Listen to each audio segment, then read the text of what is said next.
the interesting thing that I wanted to sort of come back around on this is that concept of like really turning that paranoia into not a paralysis by analysis, like actually using that as a as like this kind of motivational tool, a tool that you can use to sort of push forwards and push hard. And I know that you've done probably some kind of course or some kind of education around this and things, or the masterminds you've been in or the mentors that you've had have kind of coached you on it.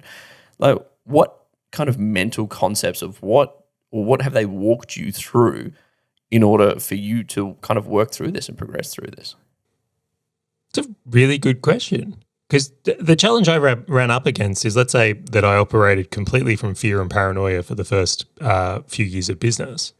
It's actually not sustainable. Like, it's a great way to get burnt out, apparently. And I'll attest apparently. to this. Yeah, so I look at that and I hit a point where like I was very, very run down, very, very burnt out, and continually like running from something.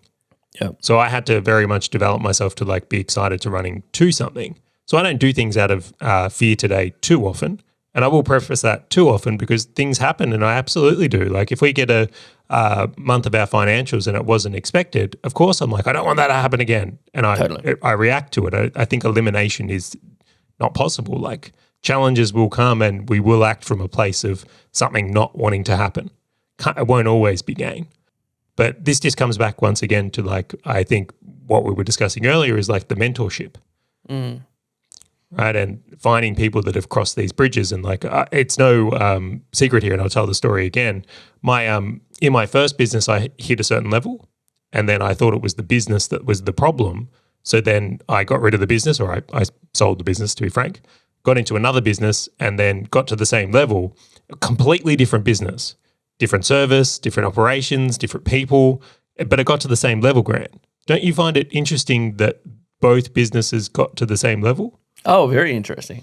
Right. So what's the only common denominator between the two? It would be the individual running the business, would it, Charlie? The day I had to swallow the tough pill and I realized, I'm like, oh shit, I'm the problem. The look inwards. Yeah. So that sparked a bit of a like personal development journey for me. And that's where I really started to take things more seriously, like my mindset and my deeper work, which I think can be hugely advantageous for business owners in this path. I would go on to say that for a lot of business owners, the thing that's actually preventing them from getting to the next level in business is actually them. Totally. I just say for a lot of people. So maybe it's not buying the next course on TikTok ads. Although if I make a course on TikTok ads, please buy that shit. You buy it. Yeah, you absolutely buy it. But maybe it's going, okay, I've got to work on my mindset here. Or, hey, I need to get a mentor that's actually like done the thing further down the road so that I can take on the mindset they have or the beliefs they have, or develop the confidence that this can get to there. Like there's a variety of ways to tackle it, but I just think this comes back to like doing that, what they call deeper work on yourself.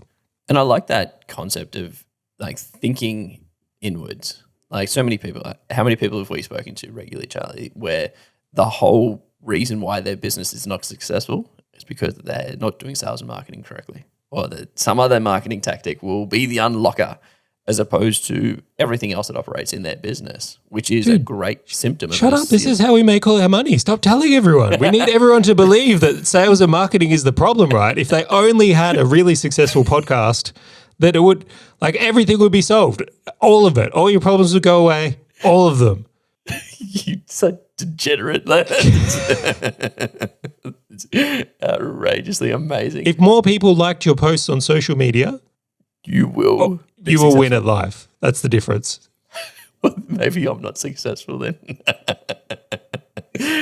But this is the thing, right? And I will wheel it back, because that glass ceiling, like a lot of the time, is it should be reflected upon internally. I would almost argue, Charlie, and I'll go out on a limb here to go and twist that little knife that's kind of been stuck in there. The only reason why businesses are stagnant as to where they are at is because of the business owner. Do you know what I used to say to myself? I'll give you this one here. If like I'm a bit of a fanboy of Keith Cunningham. I know you are too. A little bit. Yeah, so I used to ask myself this question. I used to have it written down on a Post-it note, and I had it on the edge of my computer, which was, if Keith Cunningham became the CEO of your business today, what would he do? because I was like, clearly this is a guy that's achieved much more than me. And then the gap came down to, well, he knows something I don't. He believes something I don't believe. So it's like, well, clearly I'm the difference. Because if you swapped the CEO, or the famous story from like Jocko's book of like extreme ownership, it's like boat 6 and 2. If you swapped the leader, the result would be different. So if Warren Buffett started running my investment portfolio, what moves would he make?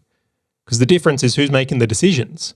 It's the business owner in this case here. Hey, fellow business owner, if this topic and value-packed short video has resonated with you at all, and you want to dive deeper into being a full stack business owner, check out the full episode by clicking the link on your screen or in the description right now.